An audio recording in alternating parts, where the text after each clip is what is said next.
ডাক্তারকে অন্য ঘরে ডেকে এনে এই ঘটনা বলতেই ডাক্তার রেগে উঠে বললেন, ছেলের ঘাড়ে ভূত চেপে থাকে তো ওঝা ঠাকুরকে চ্যাটার্জি, আমি এসবের মধ্যে নেই। আমি তো দেখছি সবই নর্মাল।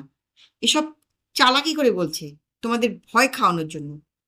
উপমন্যুর বাবা বললেন, বাহ, হঠাৎ আমাদের ভয় খাওয়ানোর জন্য? এটা কি রকম? কেনই বা কি দরকার? দরকার হয়তো একটু মজা করা। তোমার এই ছেলেটি তো খুবই লক্কা, সর্বদাই তো দেখি বন্ধু পরিবেষ্টিত হয়ে রাস্তায় ঘুরছেন। যাক, ওষুধ টষুধ কিচ্ছু দিচ্ছি না, দেখো খিদে পেলে কি করে। বাবার আত্মা ওকে ভর করেছে তোমার মনে হচ্ছে? হুঁ, হাসালে চ্যাটার্জি। তো ডাকোগে না ওই সব আত্মার ডাক্তারকে, যত সব। চ্যাটার্জি ভয়ে ভয়ে বলে, তো আপনার বৌমাকেও একবার একটু দেখে